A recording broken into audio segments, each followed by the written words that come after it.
हाँ था, और पहाड़ों के पीछे से उसकी सुनहरी किरणें धीरे धीरे विलुप्त हो रही थीं। एक छोटा सा गांव जहां लोग अपनी छोटी छोटी खुशियों में व्यस्त थे।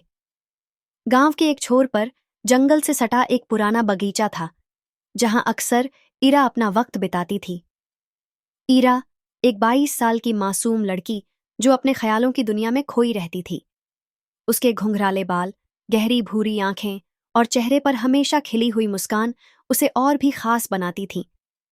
वह खुशमिजाज थी, लेकिन उसके अंदर एक अजीब सी जिज्ञासा थी, कुछ अनजाना ढूंढने की। आज भी वह अपनी स्केचबुक लेकर बगीचे में बैठी थी।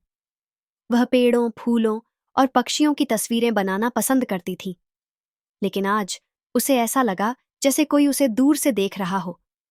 उसने पीछे मुड़कर देखा, लेकिन वहां कोई नहीं था। ये मेरी कल्पना होगी, उसने खुद से कहा, और फिर से अपने स्केच पर ध्यान केंद्रित करने लगी। इसी बीच जंगल के गहरे अंधेरे में एक साया खड़ा था। उसकी लाल आंखें अंधेरे में चमक रही थीं।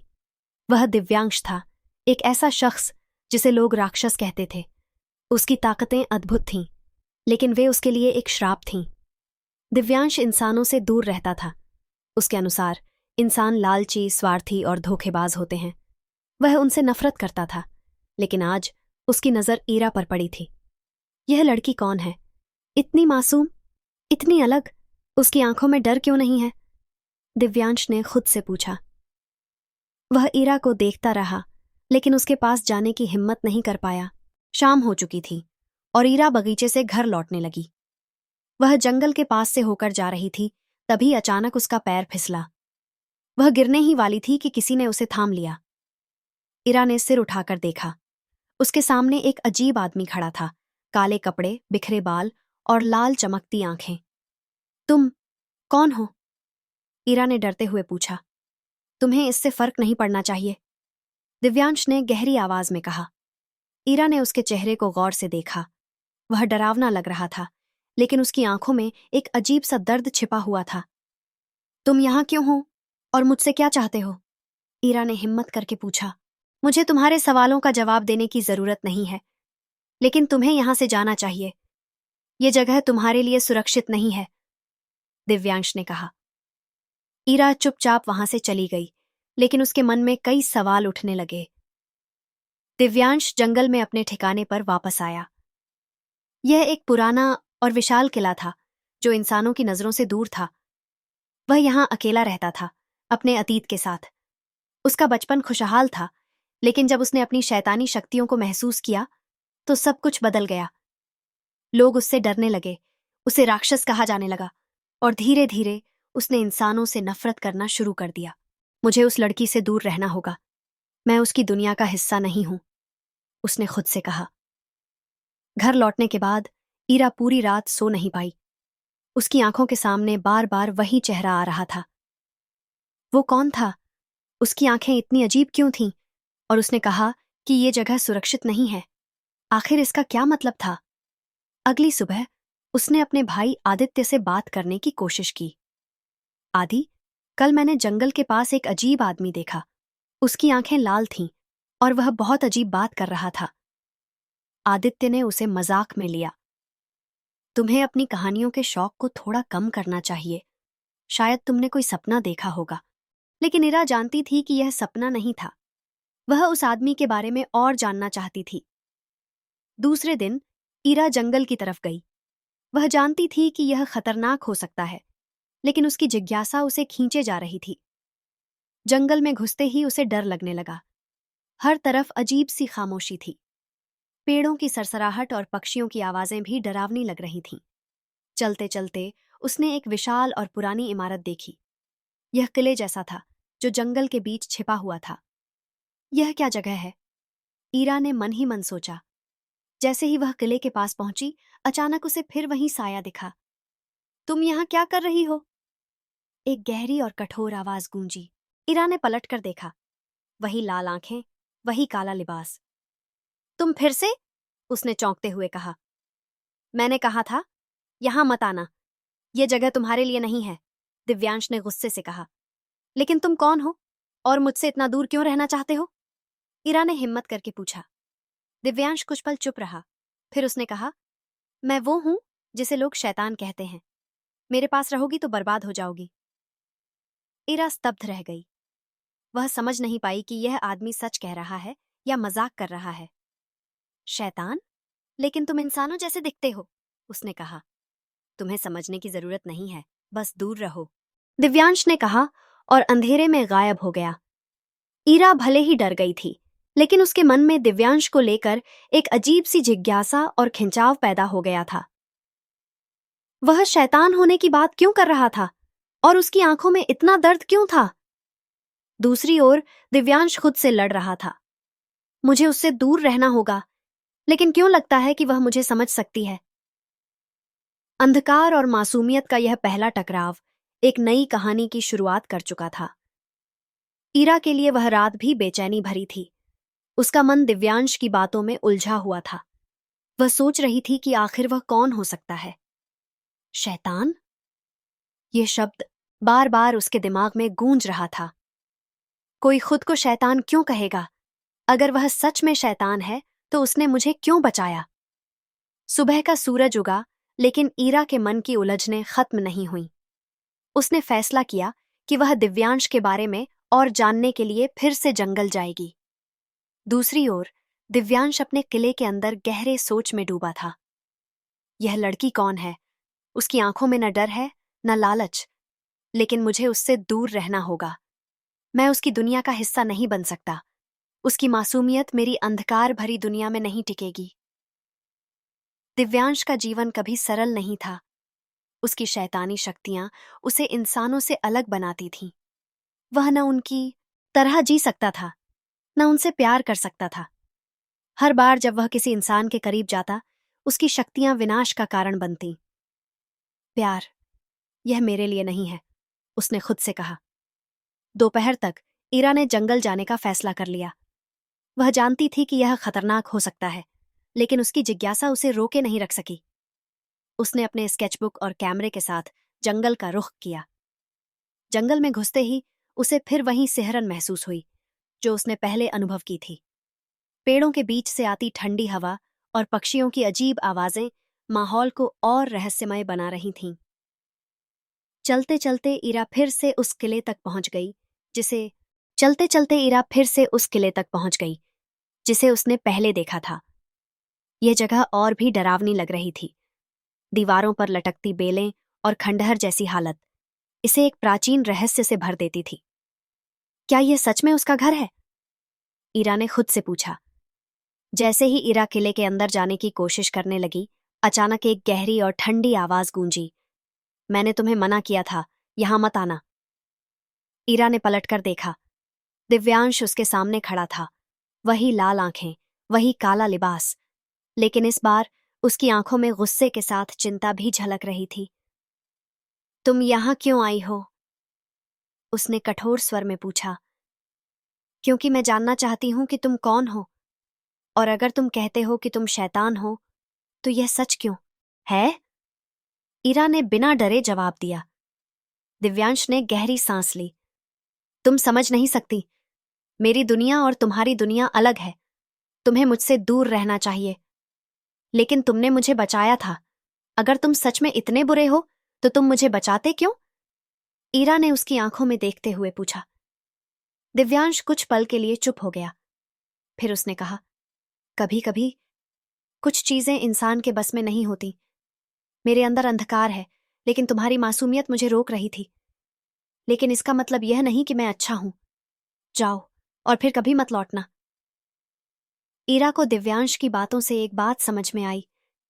उसके अंदर सिर्फ अंधकार नहीं है, बल्कि वह खुद उस अंधकार से लड़ रहा है। तुम जितना अपने आप को राक्षस कहते हो, उतना तो नहीं हो सकते।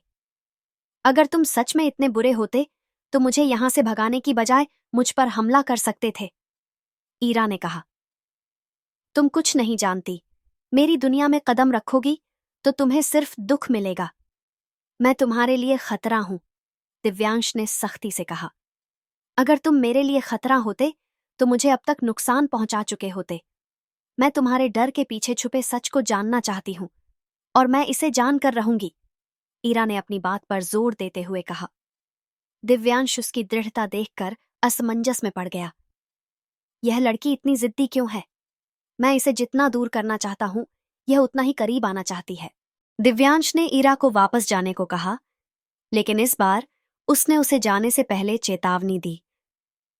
अगर तुम फिर से यहां आई तो यह तुम्हारे लिए अच्छा नहीं होगा। मेरी दुनिया तुम्हें स्वीकार नहीं करेगी और मैं भी नहीं। ईरा ने उसकी चेतावनी सुनी, लेकिन उसने मन ही मन फैसला कर लिया था कि वह दिव्यांश के रहस्यों को जानकर ही रहेगी। जंगल से लौटते वक्त ईरा ने सोचा, वह मुझे जितना दूर धकेल रहा है, मुझे उतना ही लग रहा है कि वह कोई रहस्यमयी कहानी छुपा रहा है और मैं इस कहानी का हिस्सा बनने के लिए तैयार हूं। ईरा के जाने के बाद दिव्यांश ने खुद से कहा, मुझे उससे दूर रहना होगा। अगर वह मेरी दुनिया में और करीब आई तो मैं उसे बचा नहीं पाऊंगा। लेकिन क्यों लगता है कि वह मेरी इंसानियत को वापस ला सकती है? यह कैसे संभव है? उसकी शक्तियां और उसकी दुनिया उसे ईरा से दूर रहने की याद दिला रही थीं, लेकिन उसका दिल उसे बार बार ईरा की ओर खींच रहा था। ईरा और दिव्यांश के बीच यह पहला संवाद दोनों की जिंदगी में बदलाव का संकेत था। ईरा अब और भी उत्सुक थी दिव्यांश को समझने के लिए, और दिव्यांश, जो हमेशा अकेला था, पहली बार किसी के साथ जुड़ने का डर महसूस कर रहा था। लेकिन यह रिश्ता आसान नहीं होने वाला था। अंधकार और मासूमियत की इस लड़ाई में क्या ईरा दिव्यांश को उसकी सच्चाई से मुक्त कर पाएगी, या फिर दिव्यांश की दुनिया ईरा को अपने साथ खींच लेगी? ईरा के लिए वह रात और भी बेचैन करने वाली थी। उसकी आंखों के सामने दिव्यांश का चेहरा बार बार उभर रहा था। वह सोच रही थी कि आखिर क्यों वह उससे इतना डराने की कोशिश कर रहा है। वह खुद को शैतान कहता है, लेकिन उसकी आंखों में डर और अकेलापन क्यों है? ऐसा लगता है कि वह खुद अपनी सच्चाई से लड़ रहा है, ईरा ने मन ही मन कहा। ईरा ने तय कर लिया था कि वह दिव्यांश के रहस्यों को जाने बिना नहीं रहेगी। उसने अपनी जिद के साथ खुद से वादा किया कि वह उस अजनबी इंसान की दुनिया को समझ कर रहेगी। दूसरी ओर दिव्यांश अपने किले में बेचैन घूम रहा था। उसके अंदर एक अजीब सी हलचल थी। क्यों वह लड़की मुझे बार बार याद आ रही है? मैंने उसे दूर जाने को कहा, फिर भी उसका चेहरा मेरी सोच में बस गया है। ये नहीं होना चाहिए। मैं उसकी जिंदगी को अपने अंधकार से नहीं घसीट सकता, उसने खुद से कहा। दिव्यांश ने अपनी शक्तियों से एक आईना बनाया जो उसकी पिछली जिंदगी की परछाइयों को दिखा सकता था। उसने खुद को उस मासूम बच्चे के रूप में देखा जो कभी अपनी शक्तियों के बारे में नहीं जानता था। अगर मैं अपनी इंसानियत को खो चुका हूं तो अब किसी और को भी इसमें नहीं फंसने दूंगा, उसने ठान लिया। अगली सुबह ईरा जंगल में फिर से जाने की तैयारी करने लगी। इस बार उसने अपने भाई आदित्य को कुछ नहीं बताया। वह जानती थी कि आदित्य इसे मजाक में लेगा। वह अपने कैमरे और स्केचबुक के साथ जंगल की ओर बढ़ी। जंगल में घुसते ही उसे एक अलग सा माहौल महसूस हुआ। पेड़ों की हल्की सरसराहट, पक्षियों की आवाजें और कहीं कहीं आती ठंडी हवा उसे डराने की कोशिश कर रही थी। लेकिन ईरा के कदम रुके नहीं। चलते चलते वह किले के पास पहुंची। यह जगह कितनी खामोश है, जैसे किसी रहस्य को छुपा रही हो, उसने सोचा। ईरा ने किले के अंदर जाने की कोशिश की।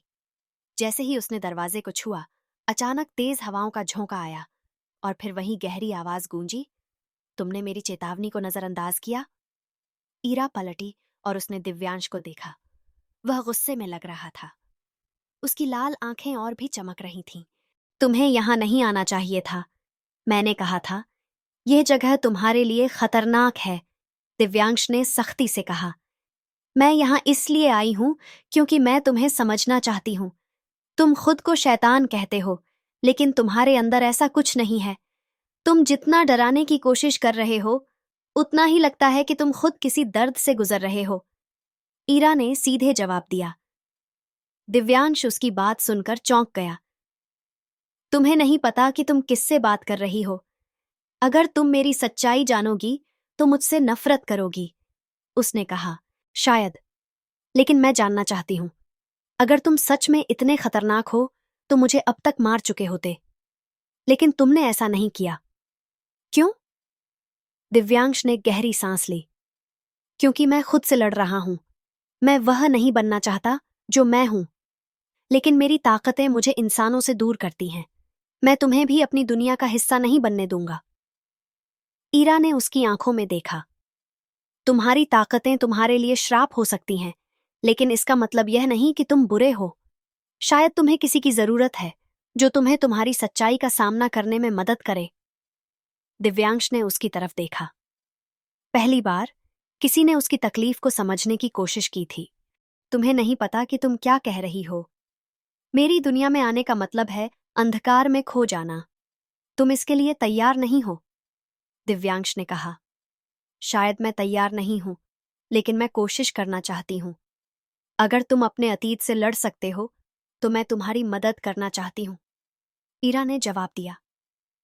दिव्यांश ने ईरा को चुपचाप देखा। उसने कभी नहीं सोचा था कि कोई उसकी तकलीफ को समझ सकता है। अगर तुम मेरी सच्चाई जानना चाहती हो तो यह तुम्हारा फैसला है, लेकिन याद रखना, यह रास्ता तुम्हें दर्द के अलावा कुछ नहीं देगा। उसने कहा, मैं तैयार हूं। ईरा ने दृढ़ता से कहा। दिव्यांश ने एक गहरी सांस ली। ठीक है, लेकिन यह तुम्हारी आखिरी चेतावनी है। अगर तुम मेरी दुनिया में कदम रखोगी तो वापस लौटना नामुमकिन होगा। दिव्यांश ने ईरा को किले के अंदर ले जाने का फैसला किया। किले के अंदर का दृश्य हैरान करने वाला था। विशाल पत्थर की दीवारें, रहस्यमयी नक्काशियां और हर कोने में फैला अजीब सा अंधेरा। यह जगह इतनी अजीब है, ईरा ने कहा। यह मेरी दुनिया है और अब तुम इसका हिस्सा हो, दिव्यांश ने कहा। दिव्यांश और ईरा के बीच यह पहला कदम था जो उनके रिश्ते को एक नई दिशा में ले जा रहा था। लेकिन इस कदम के साथ अंधकार की ताकतें जाग गई थीं। क्या ईरा दिव्यांश को उसके अतीत से छुड़ा पाएगी, या फिर यह सफर उसे भी अंधकार में ले जाएगा?